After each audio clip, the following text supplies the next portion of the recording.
Hello friends, accounts and finance Gurukul channel पे आप सभी का बहुत बहुत स्वागत है। मेरा नाम है अंजू कुमार मिश्रा और अगर अभी तक आपने मेरे चैनल को सब्सक्राइब नहीं किया तो प्लीज प्लीज कर लीजिएगा। Business studies class 11 chapter number 5 emerging modes of business, इसका ये क्लास नंबर 1 है।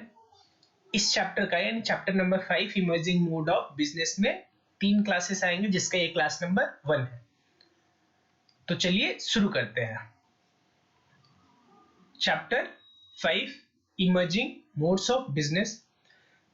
तो आगे शुरू करने से पहले क्लियर कर दूं कि आपकी क्लास 11 बिजनेस स्टडीज से रिलेटेड जो भी वीडियो है वो इस चैनल पे एक सेपरेट प्लेलिस्ट जिसका नाम है क्लास 11 बिजनेस स्टडीज, उसमें आपको मिल जाएगा। और दूसरी बात ये कि जो भी मैं पढ़ाऊंगा वो पूरा थॉरली होगा, line by line from NCERT book. और तीसरी बात ये कि जो भी मैं यहाँ पे हाईलाइट करूं वो आप अपने कॉपी में नोट डाउन करेंगे और जो अंडरलाइन करूंगा उसको बस पढ़ना है आपको, ठीक है। यानी जो हाईलाइट करूंगा वो ज्यादा इंपॉर्टेंट है, उसको आपको 100% लर्न भी करना है। क्यों? क्योंकि मार्क्स लाने के लिए अंडरस्टैंडिंग और प्लस लर्निंग दोनों चाहिए, ठीक है। अंडरस्टैंडिंग मैं यहाँ पे करा दूंगा लेकिन आपको भी मेहनत करना पड़ेगा और उसको रटना पड़ेगा मार्क्स लाने के लिए, ठीक है। तो चलिए शुरू करते हैं। एज यूजुअल स्टार्टिंग में इन्होंने केस स्टडी दिया है। केस स्टडी में क्या बोल रहे हैं? Let us do some shopping. Rita woke up Rekha. Rita और रेखा दो फ्रेंड हैं। रीता ने रेखा को जगाया और बोला कि चलो शॉपिंग करते हैं। Her friend from home village who had come to Delhi during the vacation. रेखा रीता की फ्रेंड है जो कि गांव से दिल्ली आई है वेकेशंस पे। At this hour, well past midnight. तो रेखा ने शॉक्ड होके बोला कि इतने रात को। सेड रेखा रबिंग हर आईज, अपने आंखों को मलते हुए उसने बोला ये बात उससे, ठीक है। Who would be sitting with his shops open for now for you? ठीक है, यानी उसने बोला कि इतने रात को कौन तुम्हारे लिए दुकान खोल के बैठा हो। ओह perhaps I could not convey it properly. तभी रीता ने बोला अच्छा मैंने अभी तुमको बढ़िया से समझाया नहीं, रुको समझाती हूँ, ठीक है। We are not going anywhere, हम कहीं बाहर नहीं शॉपिंग करने जा रहे। I am talking about online shopping over the internet. उसने बोला कि हम कहीं बाहर शॉपिंग करने नहीं जा रहे हैं बल्कि हम इंटरनेट पे शॉपिंग करने वाले हैं, ठीक है। ओ yes I have heard of online shopping. तो उसने भी, रेखा ने भी जवाब दिया हाँ मैंने भी सुना है ऑनलाइन शॉपिंग के बारे में लेकिन कभी किया नहीं है, ठीक है। What would they be selling over the internet? How will they deliver? What about payment? And why is it that internet has not yet become as popular in its village? ये सब रेखा ने क्वेश्चन पूछा कि अच्छा वो online बेचते क्या होंगे, ठीक है, वो सामान को डिलीवर कैसे करेंगे और पेमेंट कैसे लेते होंगे। और उसके बाद उसने बोला अच्छा ये जो इंटरनेट बैंकिंग है वो गांव में अभी तक क्यों नहीं फेमस हुआ। As Rekha was grappling with this question, Rita had already logged onto one of the India's largest online shopping mall. यानी जितना देर में वो अभी बुदबुदा रही थी रेखा उतने देर में उसने लॉग इन कर लिया था जो भी साइट था उस पे। अब हम शुरू करते हैं chapter introduction. The way business done has undergone fundamentally changes during the last decade or so. The manner of conducting business is referred to as the mode of business. ठीक है, यानी कि यहाँ पे एक चीज हमें मिल रहा है। देखिए बिजनेस करने के तरीके में बहुत सारे फंडामेंटल चेंजेस यानी बेसिक चेंजेस है वो हुए हैं, ठीक है, कुछ डिकेड्स में। फॉर एग्जांपल पहले सेलिंग और परचेजिंग यानी बिजनेस जो भी होता था टोटली ऑफलाइन मोड में होता था, ठीक है, यानी फिजिकल मोड में हुआ करता था। लेकिन अब ज्यादातर आप देख रहे हैं कि ऑनलाइन में कन्वर्ट हो रहा है, ट्रांसमिट हो रहा है, ठीक है। The manner of conducting business is refer to as mode of business. Mode of business किसको कहते हैं कि जिस भी मैनर से हम बिजनेस को कंडक्ट करते हैं उसको मोड ऑफ बिजनेस बोलते हैं, याद कर लीजिएगा, ठीक है। फिर से याद दिला रहा हूं मैं जो भी हाईलाइट करूंगा वो आपको अपने कॉपी में नोट डाउन भी करना है क्योंकि मैं सेपरेट टाइम और ज्यादा वीडियो बड़ा हो जाएगा इसके लिए मैं खुद से लिख नहीं रहा हूं। मैं जितना भी अंडरलाइन करूंगा हाईलाइट करूंगा जितना उतना आपको अपने कॉपी में उतार लेना और थॉरली उसको याद कर लेना, ठीक है, क्योंकि मार्क्स लाने के लिए याद करना जरूरी है। आगे देखते हैं। And the prefix emerging underlies the fact that this changes are happening here and now and that this trends are likely to continue. और प्रीफिक्स इमर्जिंग कहने का मतलब धीरे धीरे आ रहा है, ठीक है। In fact if one where where to list the 3 strongest trends that are shaping business, these would be, यानी आज के डेट में जो वो 3 strongest trends that would be shaping business, जो कि बिजनेस को शेप कर रहा है, बिजनेस को मोड़ रहे हैं, बिजनेस किस साइड में जाएगा, उसके लिए कौन से ट्रेंड्स सबसे स्ट्रॉन्गेस्ट है। उसमें पहला है डिजिटाइजेशन, ठीक है, the conversion of text, sound, images, video and other content into series of ones and zeros that can be transmitted electronically. आज के डेट में जो भी साउंड होता है, जैसे देखिए जो भी कंप्यूटर होता है, कंप्यूटर किस चीज में काम करता है, बाइनरी में, और बाइनरी का मतलब 1 और 0 में, ठीक है।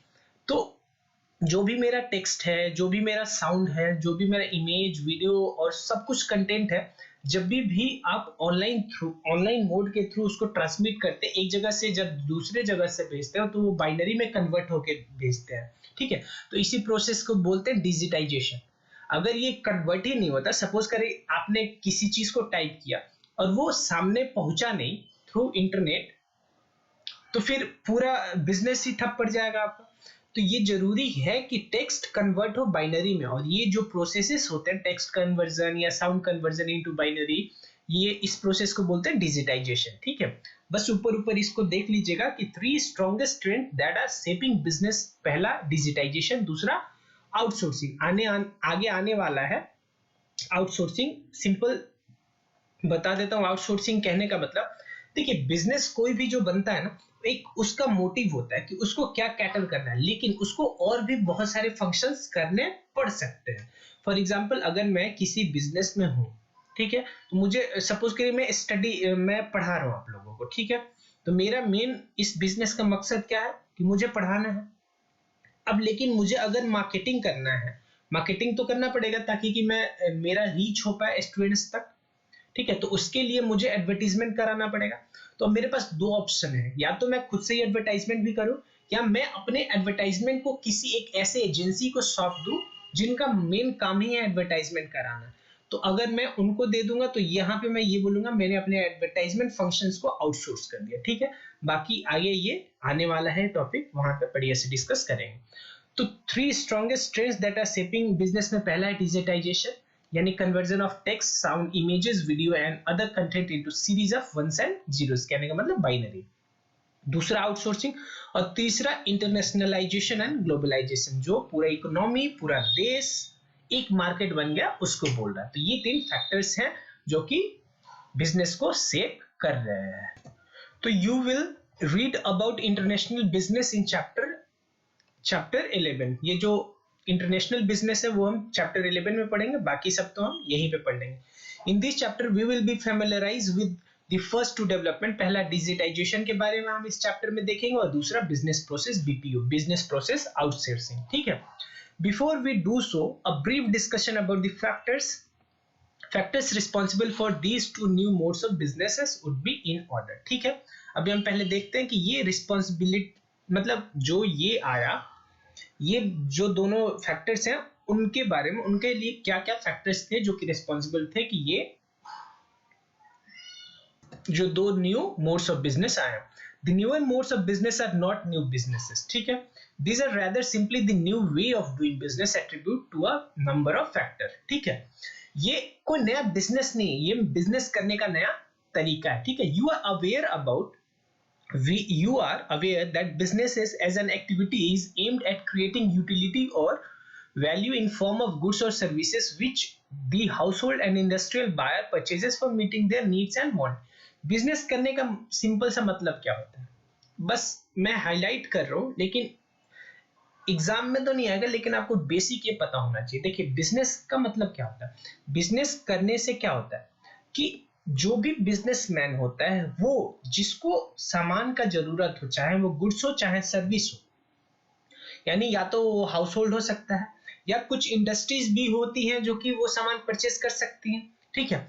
तो उनको यूटिलिटी, यानी उनको क्या प्रोवाइड करता है, वो यूटिलिटी प्रोवाइड करता है। एक्चुअली जो भी सामान परचेस करता है उसका मेन मकसद क्या होता है कि जो सामान उसके पास आए और वो उसके कोरिस्पॉन्डिंग जो भी पेमेंट करना है पे कर दे, यानी कि उसको वो यूटिलिटी मिलना चाहिए उस सामान को यूज करके जो कि उसने पेमेंट किया है और जो वो एक्सपेक्ट कर रहा है, ठीक है। In an effort to improve the business processes, be it purchases and production, marketing, finance, and human resource, business manager and business thinker keep evolving newer and better way of doing business things. ठीक है, business का जो भी process है उसको नया नया बनाया जाए ताकि कि वो अल्टीमेटली जो कंज्यूमर है, जो कस्टमर है, उसको बेहतर हम सर्विस प्रोवाइड कर सके। इसके लिए मैनेजर्स हमेशा काम करते रहते हैं। ठीक है, business firms have to strengthen their capability of creating utility and delivering value to successfully meet the comparative pressure and ever growing demands of consumer for better quality, lower prices and speedier delivery and better customer care। देखिए business जो भी है वो अपने capabilities को strength करती रहती है, यानी अपना उसका जो भी क्वालिटी होता है उसको स्ट्रेंथ करती है। देखिए अल्टीमेटली किसी भी बिजनेस वाले का बिजनेस का क्या मकसद है? बिजनेस का सिंपल सा मकसद है कि जो भी वो प्रोडक्ट या सर्विस प्रोवाइड कर रहा है किसको? अपने कंज्यूमर, वो कंज्यूमर को अच्छा लगे और उसको मैक्सिमम यूटिलिटी प्रोवाइड कर सके। अच्छा, अब इस काम को करते करते उसको क्या क्या एडवांटेज होगा बिजनेस को? पहला तो उसको जो मार्केट से दूसरे उसके कंपटीटर कंपटीशन दे रहे हैं उससे उसको निजात मिलेगा, यानी छुटकारा मिलेगा। अच्छा, अब दूसरा जो ग्रोइंग डिमांड है मार्केट में उसको वो कैटर कर सकेगा। ठीक है, फिर lower prices, speedier delivery and better customer care. कहने का मतलब ये कि ये फैसिलिटी क्या क्या दे सकता है? या तो जो मार्केट में डिमांड है उसको बढ़िया क्वालिटी का प्रोडक्ट दे रहा है, दूसरा प्राइस उसका कम है, और तीसरा जो डिलीवरी दे रहा है यानी कि प्रोडक्ट डिलीवर कर रहा है कस्टमर के जगह पे यानी एट कस्टमर प्लेस, वो भी काफी जल्दी है। और अगला है बेटर कस्टमर केयर।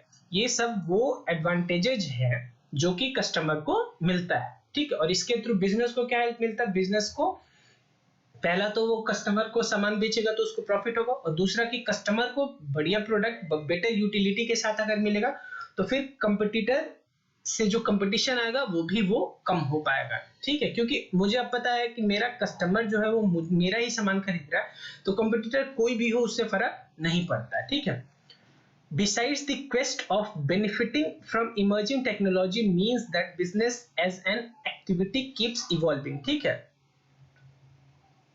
अच्छा, इन कामों को करने के लिए बिजनेसेस क्या करते हैं? बिजनेसेस नए नए जो टेक्नोलॉजीज इवॉल्व हो रहे हैं मार्केट में उससे बेनिफिट लेते हैं ताकि कि वो अपने कस्टमर्स को बेहतर सर्विस प्रोवाइड कर सके। ठीक है, अगला हमारा टॉपिक है ई बिजनेस, यानी ई शॉर्ट फॉर्म है इलेक्ट्रॉनिक, और बिजनेस का मतलब तो आप जानते हैं बिजनेस। ठीक है, ये तो हमने पहले ही पढ़ लिया है। आगे बढ़ते हैं। If the term business is taken to mean a wide range of activity comprising of industry, trade, commerce, e-business may be defined as the conduct of industry, trade and commerce using the computer network। Simple सा बोल रहा है कि जो हमने chapter number 1 में पढ़ा है क्या कि बिजनेस क्या होता है? Business is wide range of activity comprising of industry, trade and commerce. वैसे ही जो मेरा ई बिजनेस होता है वो simple conducting of activity like industry, trade, commerce, production, sale, purchase, ये सब over the computer network। Computer network के पे ये सब काम करते हैं तो उसको ई बिजनेस बोलते हैं। फिर से मैं रिमाइंड कर रहा हूँ कि जो मैं हाईलाइट करूंगा उसको आप कॉपी में note down as a notes करेंगे और उसको 100% आप लर्न करेंगे, क्योंकि आपका यहाँ पे 2 मोटिव है। पहला तो आपको समझना है बढ़िया से, और समझते समझते आपको मार्क्स लाना है, और मार्क्स लाने के लिए आपको लर्न भी करना पड़ेगा। ठीक है, the network you are most familiar with as a student और कंज्यूमर इज इंटरनेट। अच्छा, वो नेटवर्क कौन सा होता है? इंटरनेट होता है। Whereas internet is a public thoroughway, firms use more private and hence more secure a network for more effective and efficient management of their internal functions। देखिए, हम जो नेटवर्क यूज करते हैं उसको बोलते हैं इंटरनेट। जो पब्लिक प्लेटफॉर्म पे जो नेटवर्क अवेलेबल है उसको इंटरनेट बोलते हैं। लेकिन जो बिजनेसेस होते हैं वो बिजनेसेस इंटरनेट के अलावा एक अपना, जैसे देखिए जो बिजनेस होता है उसका जो भी जानकारी होता है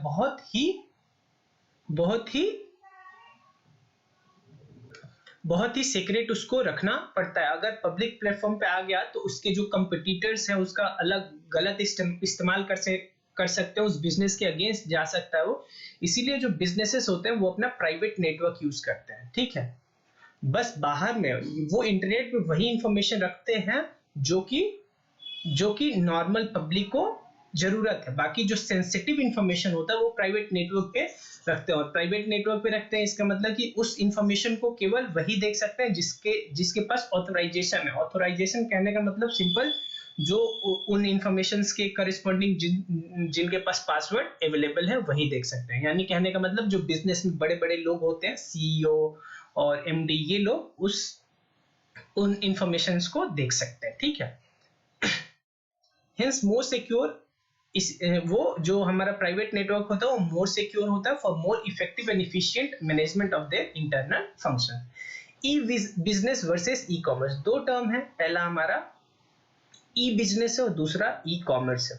though many times the term e business and e commerce are used interchangeably, normally वो इंटरचेंजेबली यूज होते हैं, लेकिन वो एक्चुअल में ऐसे है नहीं।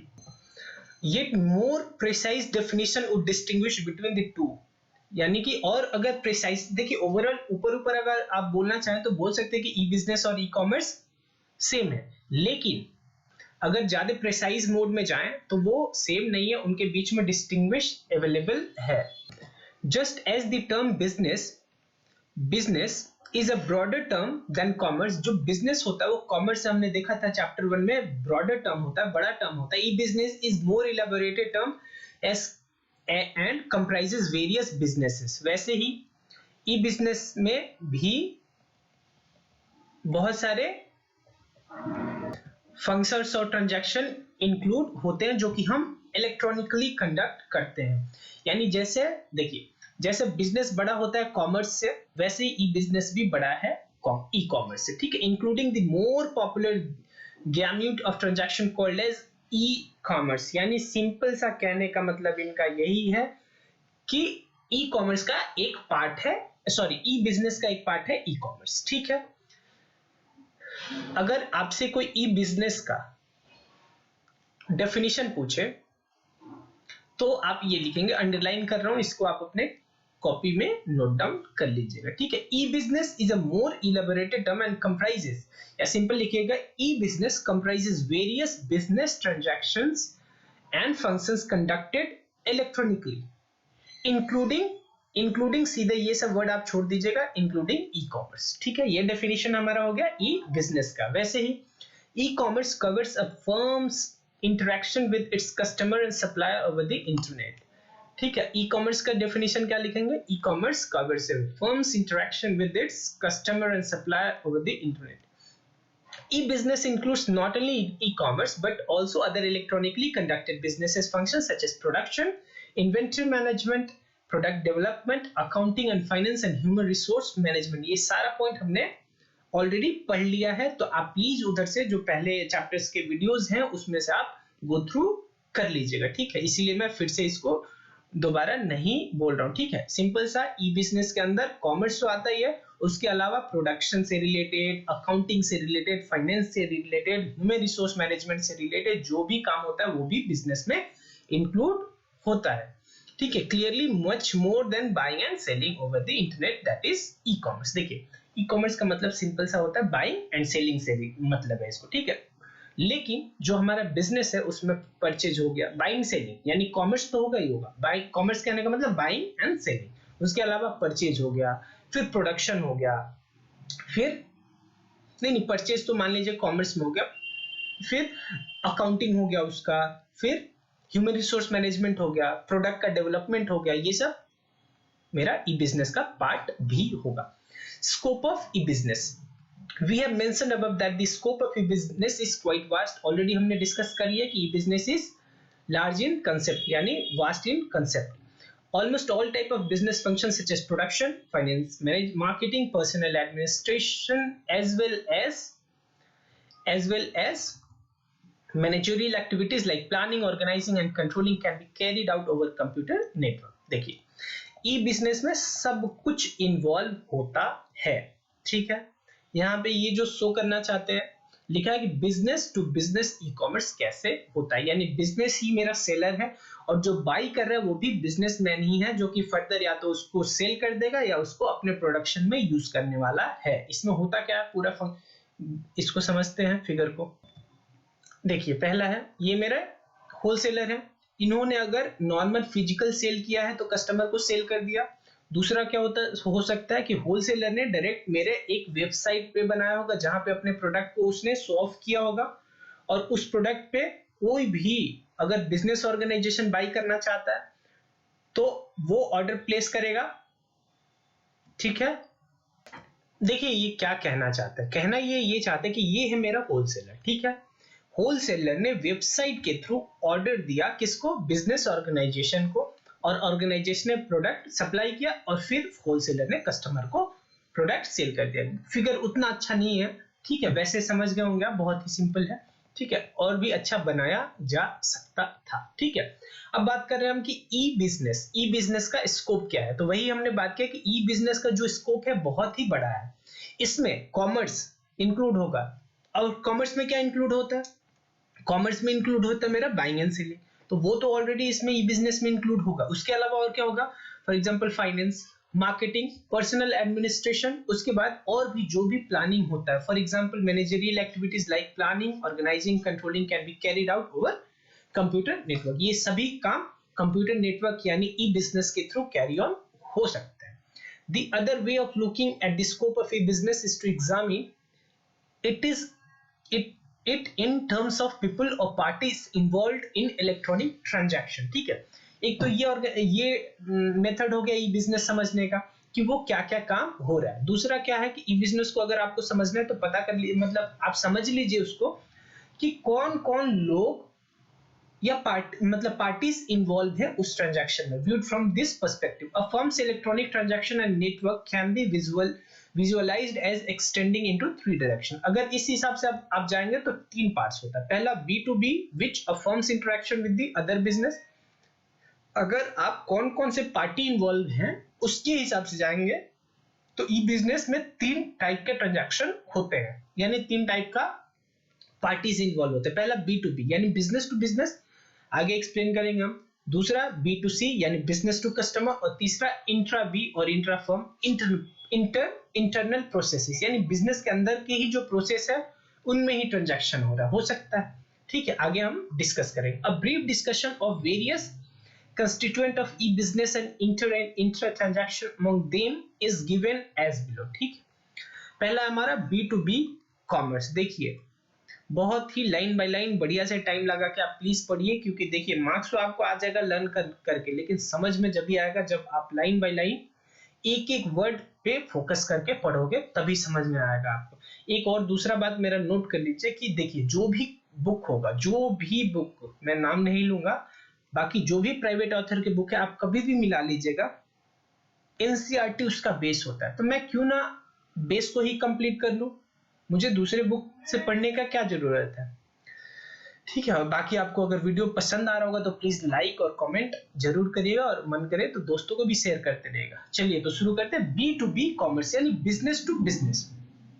यहाँ पे जो सेल परचेज हो रहा है ना, एक बिजनेस दूसरे बिजनेस को सेल कर रहा है। ठीक है, और जो जो बिजनेस यहाँ पे खरीद रहा है वो क्या करेगा, या तो उस प्रोडक्ट को खरीदने के बाद वो फर्दर रीसेल कर देगा किसी को, और दूसरा तो वो जब रीसेल करेगा किसी कंज्यूमर को तो वो हो जाएगा B2C कॉमर्स, क्योंकि बिजनेस हो गया वो और कंज्यूमर को उसने सेल कर दिया।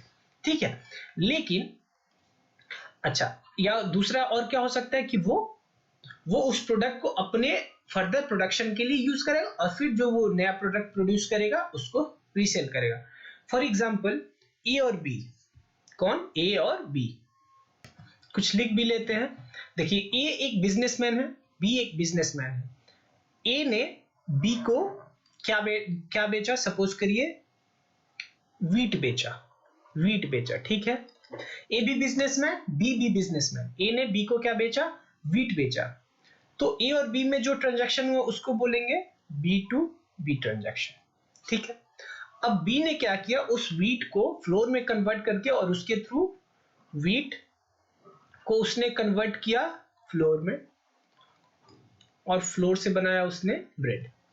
अब ब्रेड जब उसने सेल कर दिया मार्केट में, सी एक कंज्यूमर है उसको सेल कर दिया, तो यहाँ पे जो ट्रांजैक्शन हुआ वो हो गया B2C ट्रांजैक्शन। ठीक है, क्लियर होगा, कोई ज्यादा बड़ा बात नहीं था। ठीक है, तो यही बात मैंने बोला। देखिए दो काम हो सकता है, या तो वो तो मैंने बताया नहीं दूसरा काम, ये तो एक काम हो गया कि उसने उसके प्रोडक्ट को चेंज कर दिया, उस प्रोडक्ट को अपने हिसाब से जो उसको उसने अपने प्रोडक्शन में उस प्रोडक्ट को यूज किया। या तो ऐसा भी हो सकता था कि बी ने फिर से ब्रेड के जगह व्हीट ही बेच दिया इसको। ठीक है, तो दोनों काम कर सकता है, ये जो बी है वो दो काम कर सकता है, या तो यहां से जो उसने व्हीट खरीदा है उसको फ्लोर और ब्रेड में कन्वर्ट कर देगा फिर सेल करेगा, या सीधे व्हीट ही सेल कर देगा।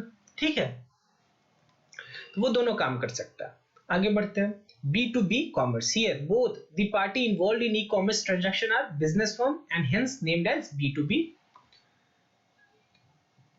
B2B B2B यानी business to business transaction. Creation of utility or delivering value requires a business to interact with a number of other business firm, which may be supplier or vendor or diverse inputs. इसमें बोलना ये चाह रहा है कि देखिए जो भी प्रोडक्ट कोई भी कंज्यूमर बाई करता है, तो प्रोडक्ट बाई करता है यानी कि अल्टीमेटली वो उस प्रोडक्ट को यूज करके सेटिस्फैक्शन मिलेगा, उसको प्रोडक्ट को यूज करके वो कुछ खुशी महसूस करेगा, उसको यूटिलिटी मिलेगा उस प्रोडक्ट को यूज करके। ठीक है, यानी जो उसका एक्सपेक्टेशन है वो एक्सपेक्टेशन पूरा होगा। ठीक है, तो यहाँ पे यही बोल रहा है कि B2B ट्रांजैक्शन करना ही पड़ता है, यानी एक बिजनेस दूसरे बिजनेसेस से अपना जो भी प्रोडक्ट है, यानी उस बिजनेस का जो भी प्रोडक्ट है उसको कंज्यूमर तक बेटर वे में पहुंचाने के लिए उसको दूसरे बिजनेसेस के साथ बहुत सारे ट्रांजैक्शन करने पड़ते हैं। और else they may be a part of channel through which a firm distributes its product to the consumer. या हो सकता है कि कोई यूटिल और, या जैसे देखिए कि बी ने जो सी को सामान बेचा है, बी ने जो सी को सामान बेचा, हो सकता है बी डायरेक्टली ना बेच के पहले डी, एक डी है जो कि होलसेलर है। कौन है? होलसेलर है। ठीक है, तो ये बी ने पहले डी को दिया, फिर डी ने सी कंज्यूमर को बेचा, यानी ये भी एक बिजनेसमैन है। तो जो ट्रांजैक्शन बी और सी में हुआ वो भी एक B2B ट्रांजैक्शन है, लेकिन ये सीधे डिस्ट्रीब्यूशन चैनल का पार्ट होगा, तो ये भी B2B होगा। वही बात अभी यहाँ पे बोल रहा था कि हो सकता है कि वो डिस्ट्रीब्यूशन चैनल का पार्ट हो। ठीक है, for example the manufacturer of automobiles require assembly of large number of components which in turn are being manufactured elsewhere. यानी अगर एक मेरी ऑटोमोबाइल्स की कंपनी है, तो ऑटोमोबाइल की कंपनी जो भी होती है उनका सिंपल से एक ही काम होता है, क्या कि वो बहुत सारे जगह से प्रोडक्ट जो भी छोटे मोटे कल पुर्जे जिसको बोलते हैं, जिसमें ऑटोमोबाइल्स बनाने के लिए जो काम आता है, यानी गाड़ी बनाने के लिए जो भी सामान का काम आता है, उसको अलग अलग जगह से परचेस करके उसको असेंबल करते हैं। ठीक है, तो वही बोल रहा है कि एक ऑटोमोबाइल की कंपनी वो क्या करती है कि बहुत सारे जगह से फैक्ट्री से छोटे छोटे प्रोडक्ट खरीद के और उनको असेंबल करते हैं। तो यहीं पे बात है। For example the manufacturer of an automobile require assembly of large number of component, बहुत सारे कंपोनेंट अलग अलग जगह से खरीद के उसको असेंबल कर देते हैं with in the vicinity of automobile factory और इवन ओवरसीज, अपने फैक्ट्री में लाके और उसको असेंबल कर देते हैं। To reduce dependence on a single supplier, the automobile factory has to cultivate more than one vendor for each of the component. और जो वो ऑटोमोबाइल कंपनी है, हर कंपोनेंट के लिए केवल अगर एक ही जगह से डिपेंडेंट रहेगी, एक ही सप्लायर से, तो ये उसके लिए घातक हो सकता है। क्योंकि कल गए अगर उसने मना कर दिया तो पूरा ऑटोमोबाइल कंपनी का मैन्युफैक्चरिंग रुक जाएगा। तो इसीलिए बहुत सेम प्रोडक्ट के लिए मोर देन वन वेंडर से उसने बात किया होता है। ठीक है, और दोनों में जो बेस्ट सप्लाई करेगा बेस्ट प्राइस पे उसको उससे सप्लाई खरीद लेगा। ठीक है, देखिए लाइन बाय लाइन पढ़ा रहा हूं इसलिए टाइम लग रहा है, तो प्लीज पेशेंस रखिएगा। ठीक है, अ network of computer is used for placing order, monitoring production and delivery of component and making payment. ठीक है, अब ये जो पेमेंट होता है, जो भी सामान होता है, सामान के ऑर्डर से लेके और उसके पेमेंट तक, उसके बीच में क्या क्या आएगा, उसके बीच में आएगा मॉनिटर करना प्रोडक्शन को और डिलीवरी करना, और एट लास्ट पेमेंट, ये सब नेटवर्क और कंप्यूटर के थ्रू होता है। अगर मैनुअल बोले तो सब लोग लिखते थे, अब सिंपल सब काम कहाँ से होता है, नेटवर्क ऑफ कंप्यूटर्स के थ्रू, यानी कंप्यूटर के through. Likewise a firm may strengthen and improve its distribution system by exercising a real time as it happens control over its stock in transit as well as that with different middlemen in different location। ठीक है।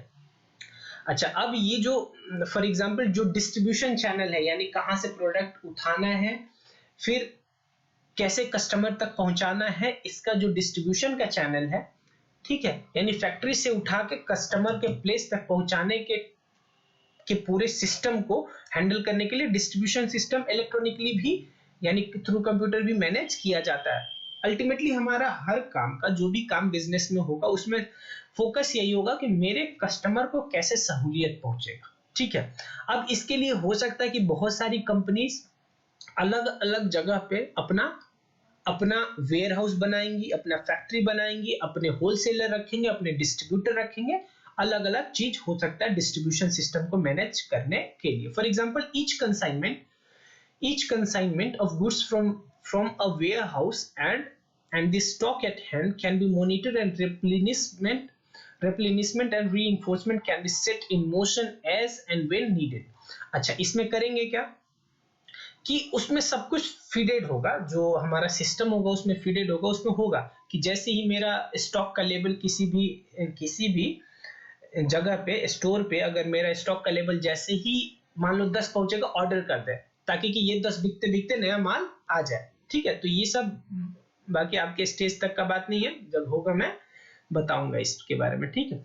Use of एक second or else a customer's specification may be routed through the dealer to the factory and fed into the manufacturing system for customized production। ठीक है। अगर हमारा production जो है वैसा है कि कस्टमाइज्ड है, कस्टमाइज कहने का मतलब कि कोई फिक्स्ड प्रोडक्ट नहीं है कि ऐसा ही बनाना है, कस्टमर पहले बताएगा कि मुझे ऐसा ऐसा प्रोडक्ट चाहिए, फिर मेरा जब प्रोडक्शन होता है तो उसको कस्टमाइज प्रोडक्शन बोलते हैं। अगर वो है तो उसमें क्या होगा, पहले डीलर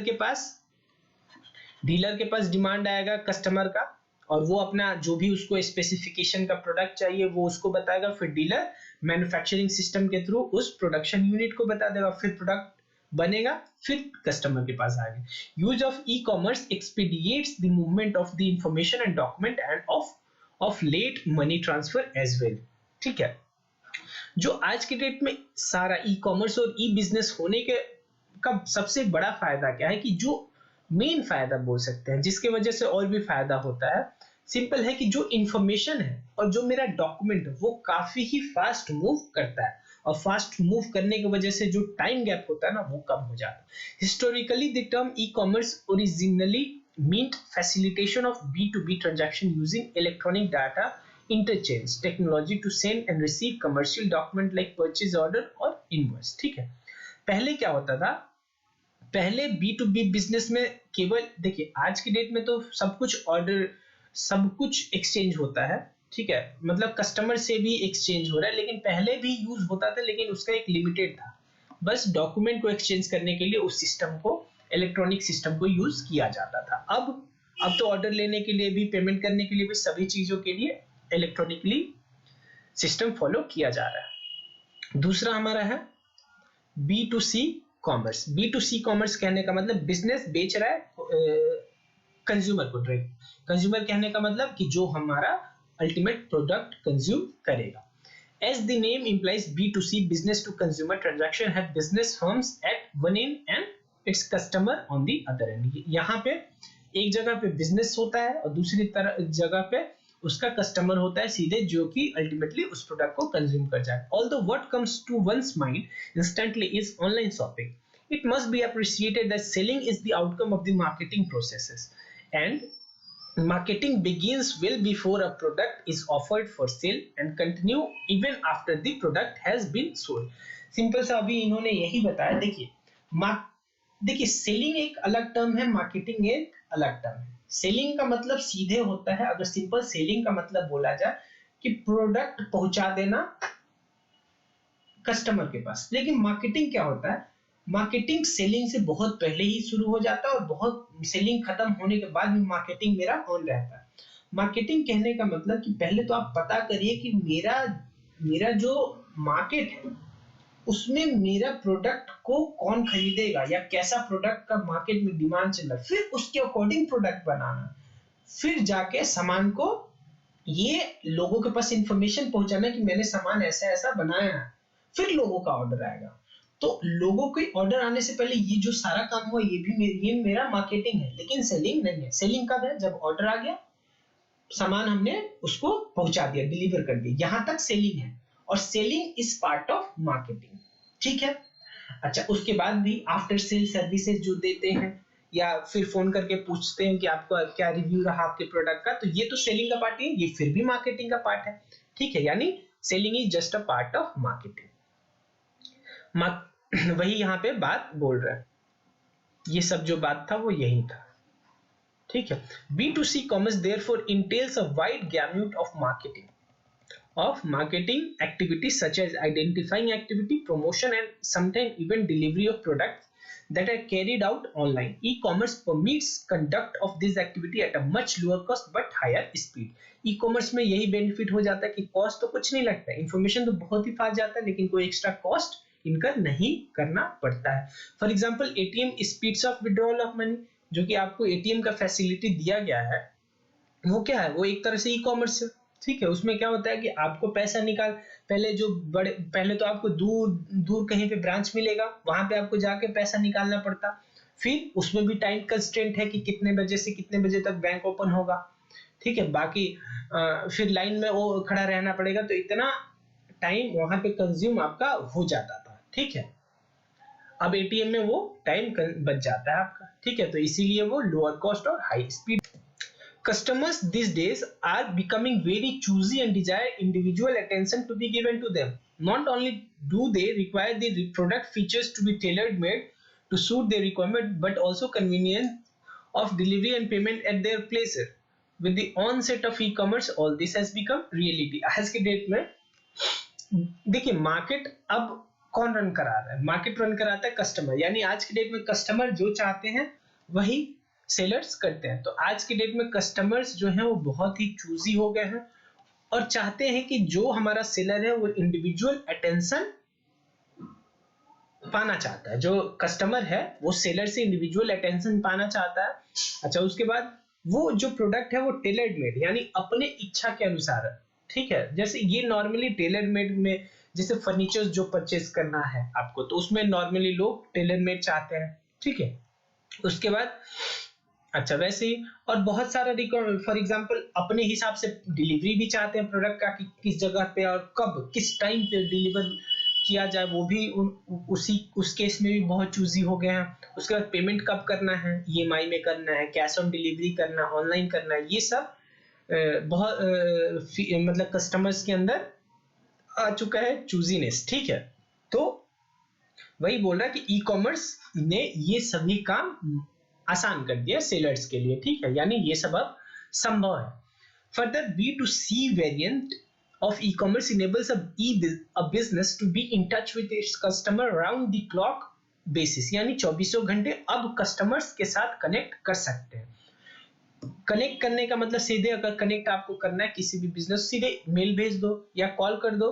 अब ऐसा तो है नहीं कि अब अगर कस्टमर के पास आपको मतलब कनेक्ट करना है तो आपको उसके घर जाना पड़ेगा। आज के डेट में ऐसा नहीं है, ई कॉमर्स अवेलेबल है, आपको उनको व्हाट्सएप कर दो, कॉल कर दो, ये सब फैसिलिटी अवेलेबल है। इसीलिए 25 आवर्स फैसिलिटी अवेलेबल है।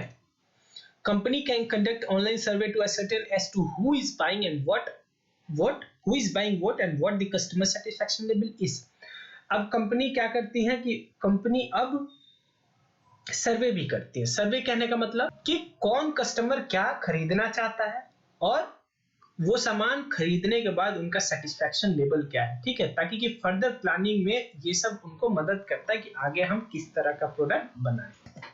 इसके बाद देखते हैं हम, इसके बाद by now you might have formed the opinion that B2C is one way traffic from business to customer, but do remember that its corollary C2B commerce is very much a reality which provides the consumer with the freedom of shopping at will. Customers can also make use of call center set अब by company to make toll free calls to make queries and lodge complaints round the clock at no extra cost to them.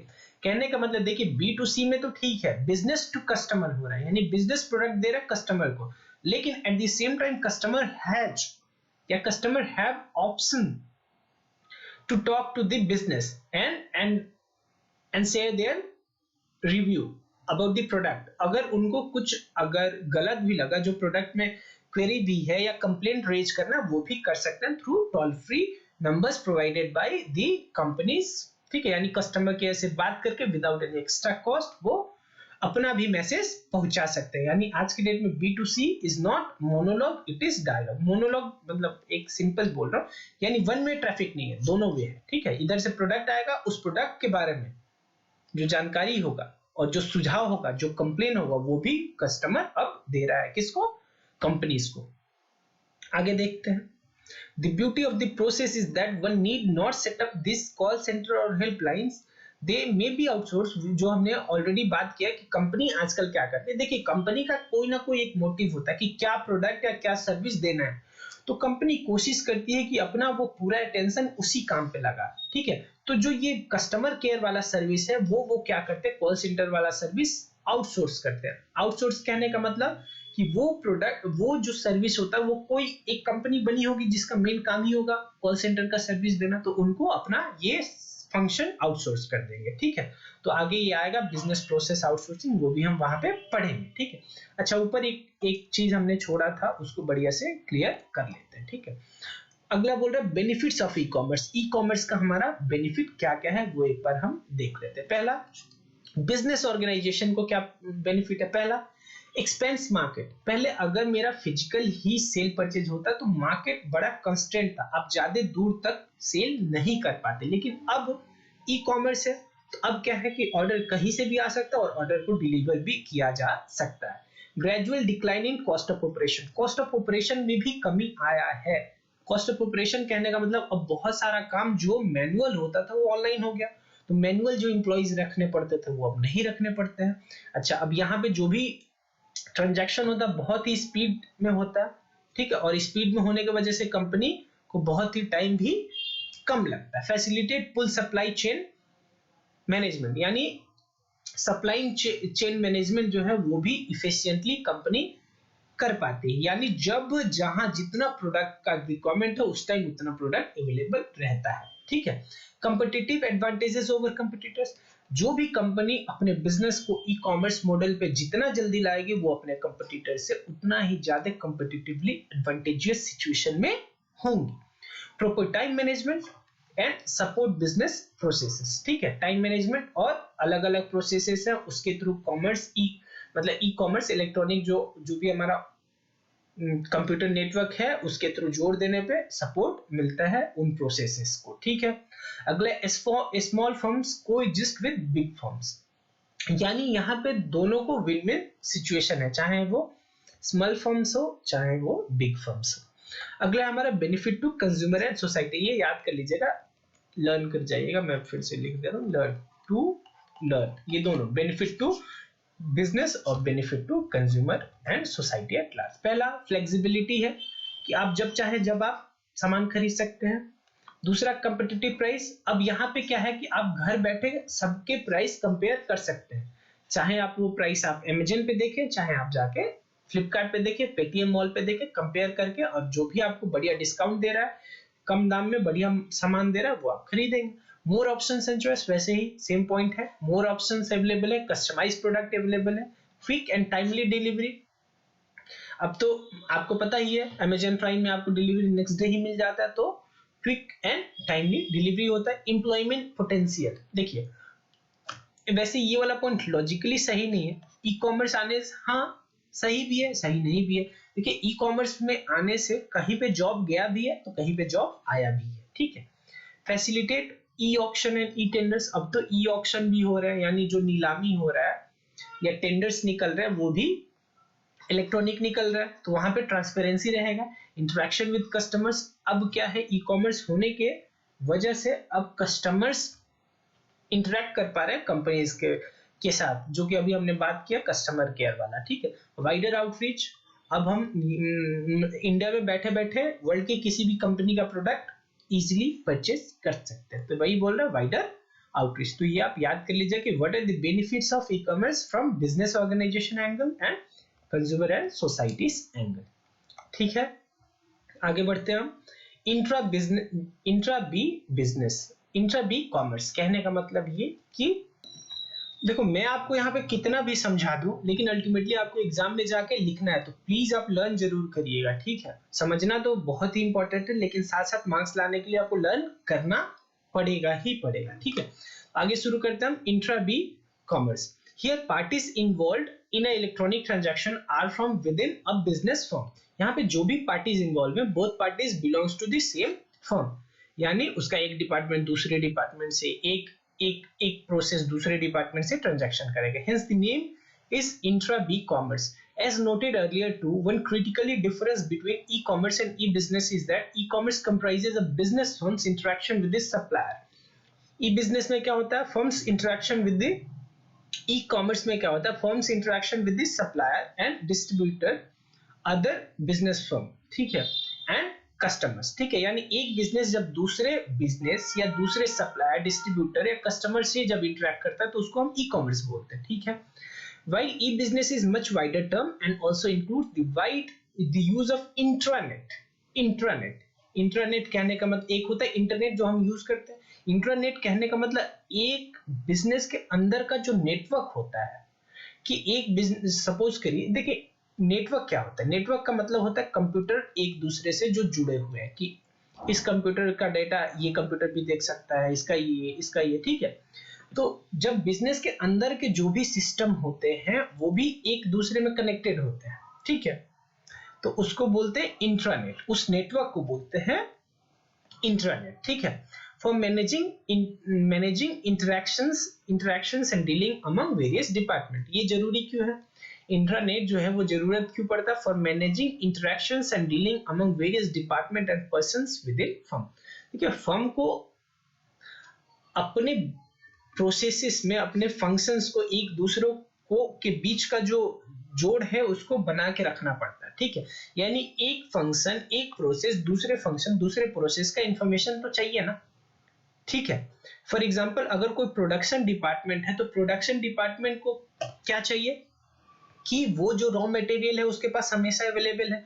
तो जैसे ही production department के पास raw material कम हो जाएगा तो वो उसी time कम होने से पहले ही वो परचेज डिपार्टमेंट को बता देगा कि आप परचेज कर लीजिए।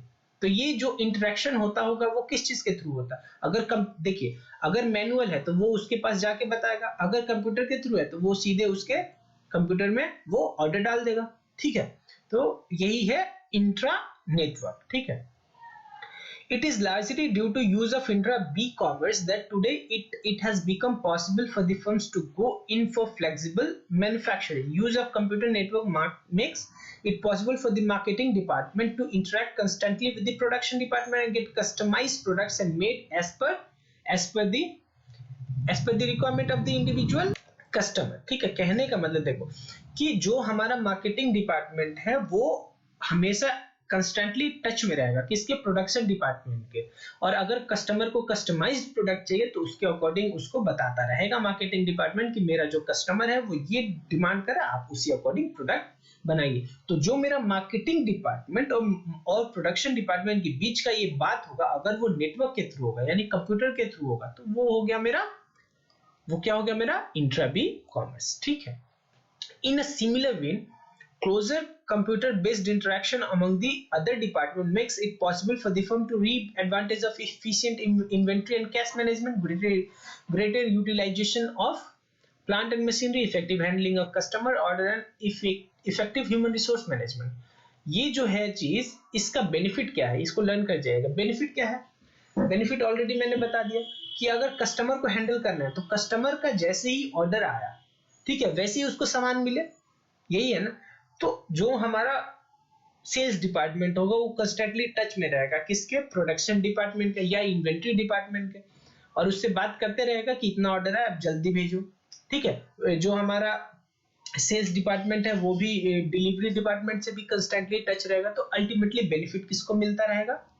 बेनिफिट मिलेगा हमारे बिजनेस को, ठीक है, और अल्टीमेटली हम अपने कस्टमर को बढ़िया यूटिलिटी सर्विस प्रोवाइड कर पाए। Just as intercom facilitate voice communication within the office, intranet facilitate multimedia and even 3D graphic communication among original units for well informed decisions, permitting better coordination, faster decision and speedier workflow। कहने का मतलब intercom facility एक होता है। Intercom में क्या होता है, देखते हैं जो फोन होता है ना, जो फोन का इंटरनेट होता है, नेटवर्क होता है किसी भी ऑफिस के अंदर, वो फोन एक दूसरे में जुड़े होते हैं। जैसे आप कभी अगर ऑफिस में गए होगे तो देखते होगे वन डायल किया तो दूसरे एम्प्लॉय से वो बात कर रहा है, ऐसा होता है, वो इंटरकॉम फैसिलिटी होता है।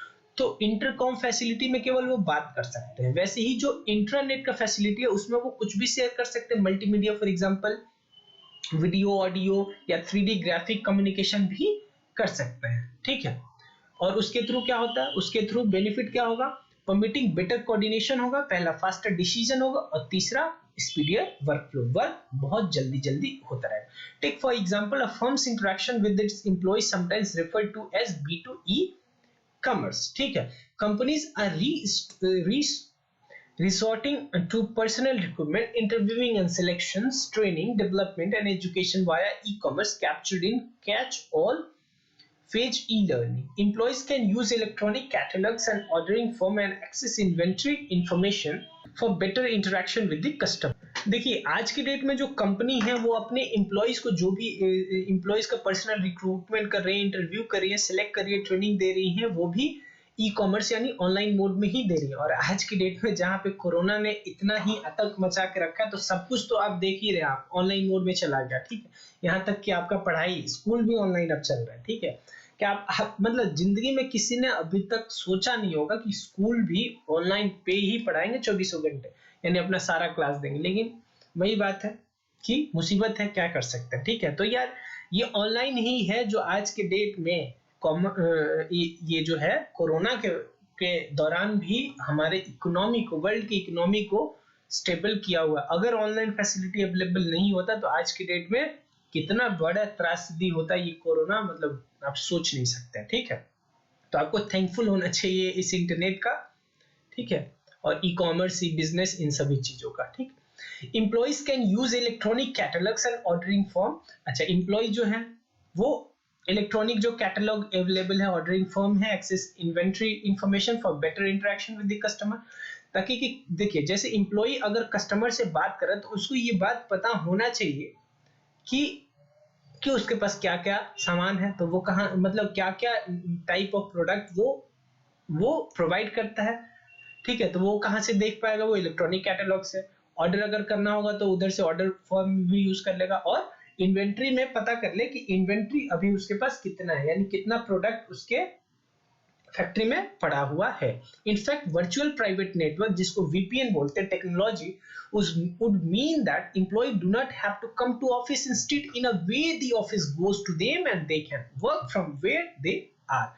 वर्चुअल प्राइवेट नेटवर्क एक होता है VPN, जिसके थ्रू कि घर पे बैठे भी, आजकल तो वर्क फ्रॉम होम चल ही रहा है, घर पे बैठे ही एम्प्लॉय को ये बात पता होता है कि अभी इंडस्ट्री फैक्ट्री में क्या क्या प्रोडक्ट अवेलेबल है, उसी हिसाब से ऑर्डर को एक्सेप्ट करता है अपने कस्टमर से, ठीक है। Instead in a way the office goes to them. Normally क्या होता है कि एम्प्लॉय पहले ऑफिस जाएगा फिर काम करेगा, अब क्या है, एम्प्लॉय 24 घंटे काम कर सकता है जब भी वो चाहे, क्योंकि सीधे VPN पे जाएगा और लॉगिन करके पता कर लेगा और उसी हिसाब से अपना काम करेगा, ठीक है। आगे देखते हैं। And eight there on speed and time and convenience, अपने टाइम के कन्वीनियंस से और अपने स्पीड जब चाहे तब और बेहतर स्पीड के साथ काम कर सकते। Meeting can be held online via tele and video conferencing. अब आज के डेट में जो मीटिंग हो रहा है वो भी वीडियो कॉन्फ्रेंसिंग के थ्रू ही हो जा रहा है। C2C कॉमर्स, ये एक नया है जो कि आपको मैं एक एग्जांपल दे देता हूँ, वहां से आपको एक सेकंड में क्लियर हो जाएगा। एक एग्जांपल OLX आपने देखा ही होगा, यूज भी किया होगा ज्यादातर लोगों ने। इसमें क्या होता है, कंज्यूमर ही कंज्यूमर के साथ बिजनेस करता है, ठीक है। यानी अगर मेरे पास पुराना प्रोडक्ट है वो मैंने किसी को बेच दिया, तो मैं भी तो एक तरह से, मेरा नॉर्मल बिजनेस नहीं है वो, तो मैं भी तो कहीं ना कहीं कंज्यूमर ही हूँ, ठीक है। Here the business originates from consumer and ultimate destination is also consumer.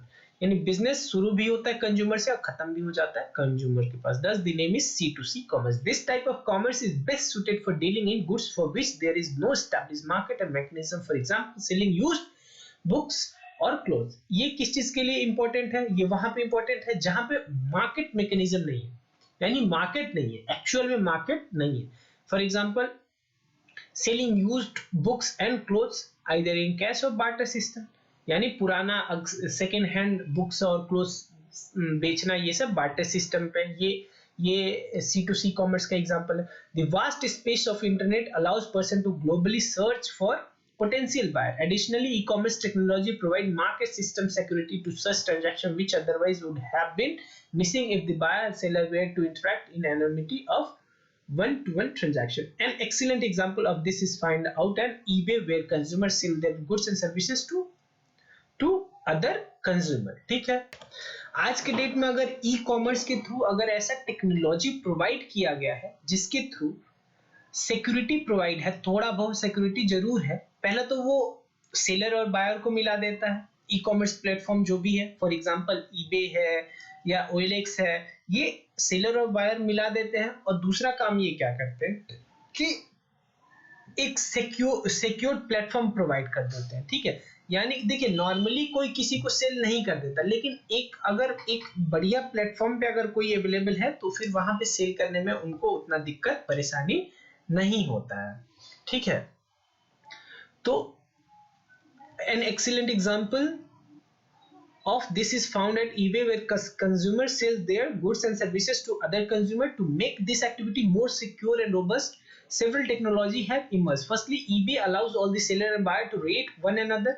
In this manner, future prospective purchaser may see that the particular seller has sold to more than itna customer, all of whom rate the seller as excellent. In another example, a prospective purchaser may see a seller who has previously sold only 4 times and all 4 rates as seller are poor. This type of information is helpful. देखिए, for example eBay में एक facility है कि seller purchaser को rate करेगा और purchaser seller को. उसी अकॉर्डिंग जो नया वाला कोई भी सेलर और बायर होगा वो अपने कॉरेस्पॉन्डिंग जिसको भी सेलर और बायर को देखेगा वहां पर उसका रेटिंग देख लेगा कि इतने लोगों ने बढ़िया रेट किया खराब, उसी अकॉर्डिंग अपना डिसीजन लेगा. तो इससे एक सिक्योरिटी जरूर थोड़ा बहुत मिलेगा कि वो कैसा जो अगला मेरा सेलर या परचेजर है वो सिक्योर्ड है या नहीं है. ये टेक्नोलॉजी का यहाँ पे ये बात कर रहे हैं. ठीक है, this type of information is useful. Another technology that has emerged to support C2C activity is that the payment intermediary PayPal is a good example of this kind. Instead of purchasing item directly from an untrusted seller, the buyer can instead send the money to PayPal. ठीक है, from there PayPal notifies the seller that they will hold the money for them until the goods have been shipped and accepted by the buyer. यहाँ पे एक system बता रहा है कि PayPal बोलता है कि पेमेंट तो मिल गया, लेकिन जब तक से प्रोडक्ट कस्टमर के पास नहीं पहुंचेगा और वो उससे सेटिस्फाइड नहीं है, यानी उसने हाँ नहीं बोल दिया, तब तक से पैसा सेलर के पास नहीं पहुंचता है. ठीक है, यानी ओवरऑल कहना ये चाहते हैं ओवरऑल कि वो ई कॉमर्स टेक्नोलॉजी के through security of such transaction provide करते हैं. और दूसरा, to make this activity more secure and robust several technology है इमर्ज्ड. ठीक है, यही वो टेक्नोलॉजी है. यहाँ पे इन्होंने 2 एग्जांपल लिया, पहला ईबे का और दूसरा पेपाल का. ठीक है, लेकिन अभी भी जैसे OLX पे तो हजारों फ्रॉड चलता है. एक बार आप ऐड डाल के देखो, उधर से ऐसा कॉल आएगा कि लगेगा कि मतलब क्या ही बताया आपको. अब मतलब बोलेगा पेटीएम का आपके पास लिंक आया होगा और लिंक पे अगर आप ध्यान से पढ़ेंगे तो पता चलेगा कि आपके अकाउंट से ही पैसा लेने के लिए वो लिंक आया है. मतलब लोगों को इतना बड़ा बेवकूफ वो बनाते हैं. तो आप कभी OLX पे ट्रांजैक्शन करिएगा तो आप प्लीज अलर्ट रहिएगा. An important C2C area of interactive commerce can be the formation of consumer forum and pressure group. C2C एक और है, जैसे कंज्यूमर का फोरम बना लेना जिसके थ्रू कि आप जो भी हमारा सेलर है उसके अगेंस्ट आप कुछ एक्शन ले सको. देखो एक बात है, हमेशा एकजुटता में बहुत बल होता है. ठीक है, तो वही बोल रहा है कि एक कंज्यूमर अकेले कुछ नहीं बिगाड़ सकते, लेकिन कुछ कंज्यूमर अगर मिलकर कंज्यूमर फोरम के थ्रू एक्ट करेंगे किसी भी कंपनी के अगेंस्ट तो बहुत ही बड़ा काम हो सकता है. ठीक है, और कंपनी को झुकने पे मजबूर कर सकते हैं. You might have heard of Yahoo group, like a vehicle owner in a traffic jam can alert other via message on radio. You must have heard traffic alert on FM about the traffic situation of the area he is stuck in. An aggrieved customer can share his experience with the product and services vendor and wants there by writing just a message and making it known to the entire group. For example, एक Yahoo पे group है, मुझे तो उतना idea नहीं है, उस पे लोग जो भी प्रोडक्ट परचेज करते हैं उसके बारे में जो भी उनका पॉजिटिव या नेगेटिव रिव्यू होता है वहां पे डाल देते हैं, और उसका जो दूसरा खरीदने वाला होता है वो उधर से देख लेता है, उससे अकॉर्डिंग अपना डिसीजन लेता है। या अगर आपने एफएम रेडियो सुना होगा तो उसमें आपको बीच बीच में देखने को मिलता होगा, क्या ये लर्न नहीं करना, मैं मतलब समझा रहा हूँ, उसमें आपने देखा होगा कि आप सुनते होगा कि दिल्ली में आश्रम के साइड जाम लगा है, लक्ष्मी नगर में जाम लगा है। होता क्या है कि जो रेडियो वाले होते हैं, एफएम वाले, उनको कोई एक जो भी व्यूअर होगा, जो भी लिसनर होगा एफएम का, वो उनको बताता है, फिर वो उधर से बताता है। तो ये एक तरह का, अगर आप ध्यान से देखें तो ये C2C कॉमर्स है। बाकी मेन एग्जांपल जो ये नहीं ले रहे हैं वो मेरे हिसाब से OLX है, ठीक है। अबाउट द ट्रैफिक जाम ये हो गया हमारा। And it is quite possible that the group pressure might result in a solution of this problem, ठीक है। From the foregoing discussion concerning scope of e-business, it is clear that e-business application are varied and many. e-business का application बहुत है और ज्यादा है, ठीक है, यानी various features के थ्रू है, ठीक है। देखिए लाइन बाय लाइन पढ़ा रहा हूं मैं, पेशेंस रखिए, बहुत ही डीप में नॉलेज आपको मिलेगा जो कि आपको लाइफ टाइम इंपॉर्टेंट होगा, ठीक है, और आपको काम आएगा वो सारा चीज, ठीक है। तो आप पेशेंस रख के प्लीज मेरे साथ पढ़िए, टाइम लगा रहा हूँ लेकिन मैं वादा करता हूँ आपको पढ़ाई करने के बाद उसके बाद आप किसी के साथ बहस करने के लिए रेडी हो जाओगे, ठीक है। और आपको वीडियो अच्छा लग रहा होगा तो प्लीज मुझे मोटिवेट करने के लिए लाइक जरूर कर लीजिएगा और सब्सक्राइब, और मन करे तो दोस्तों को भी शेयर करते रहेगा। आगे बढ़ते हैं, ई बिजनेस वर्सेस ट्रेडिशनल बिजनेस। आज के डे पे अगर देखें, आज के दिन में अगर देखें आप, तो बिजनेस सारा ही, मतलब बहुत सारा बिजनेस सभी का सभी ऑनलाइन मोड में आ गया। तो ये अल्टीमेटली कंपेयर करना चाहते हैं ई बिजनेस और ट्रेडिशनल वे ऑफ बिजनेस था जो फिजिकल फॉर्म में हुआ करता था, या अभी भी होता ही है कहीं ना कहीं, ठीक है। By now you must have formed an idea as to how e-enabling has radically transformed the mode of doing business, ठीक है। Table 5.5 page number 129 provides a feature on comparison between traditional and business and e-business, ठीक है। Traditional business और e-business में अगले page पे table 5.1 वहां पे आगे आएगा, हम वहां पे पढ़ेंगे कंपैरिजन ट्रेडिशनल बिजनेस और ई-बिजनेस का, वहां पे देखेंगे। A comparative assessment of the features of traditional and e business as listed in table 5.1 points towards the distinct benefit and limitation of e business that we shall discuss in the following paragraph, जो कि हम आगे के paragraph में discuss करें। जो भी हमारा डिफरेंस है, डिफरेंस किसके बीच में, जो भी हमारा डिफरेंस है ट्रेडिशनल और मॉडर्न ई बिजनेस में, वो अल्टीमेटली कहां से बन रहा है, क्या बेनिफिट है और लिमिटेशन है, ई बिजनेस वही डिसाइड करेगा कि इन दोनों में क्या डिफरेंस है। और जो बेनिफिट और लिमिटेशन है, अच्छा, ई बिजनेस और जो बेनिफिट और लिमिटेशन है ई बिजनेस का, वो हम आगे देखेंगे, ठीक है। अच्छा, इसके पहले ये यहाँ पे बात कर रहा है, e commerce makes flexible manufacturing and mass customisation possible. E commerce ने फ्लेक्सिबल मैन्युफैक्चरिंग कर दी, यानी मैन्युफैक्चरिंग फ्लेक्सिबल हो गया और कस्टमर को जैसा कस्टमाइज्ड प्रोडक्ट चाहिए वैसा वो आज के डेट में बना रहा है। बाकी आप ये सिंपल है, ये तो आप खुद पढ़ लीजिएगा, ये पूरा पेज है, ठीक है, ये ठीक है, एग्जाम्पल के रूप में इसको पढ़िएगा। बाकी हम आगे बढ़ते हैं, अगला हमारा टॉपिक है बेनिफिट्स ऑफ ई बिजनेस। इसको हम नेक्स्ट वीडियो में करेंगे, ठीक है। तो काफी टाइम लग गया, 1 घंटे से ऊपर का ये वीडियो हो गया। बाकी मैं बीच में रोकना चाहता था लेकिन रोक नहीं पाया क्योंकि बहुत ही इंटरेस्टिंग टॉपिक आ गया था, ठीक है। और बाकी मैंने जो स्टार्टिंग में बोला था 3 वीडियोस में ये पूरा चैप्टर कवर हो गया, लेकिन मुझे लग रहा है ये 4 वीडियो ले लेगा, ठीक है। तो बाकी वीडियो देखने के लिए आप सभी का बहुत बहुत धन्यवाद, और मैं रिक्वेस्ट कर रहा हूँ कि प्लीज वीडियो को लाइक करिए, चैनल को सब्सक्राइब करिए, और अगर अभी तक कोई भी डाउट हो तो प्लीज आप कमेंट सेक्शन में पूछ लीजिएगा, आपको आंसर जरूर मिलेगा। और प्लीज मोटिवेट करने के लिए लाइक सब्सक्राइब जरूर करिएगा, मन करे तो दोस्तों के साथ शेयर भी कर दीजिएगा। Thank you very much, bye.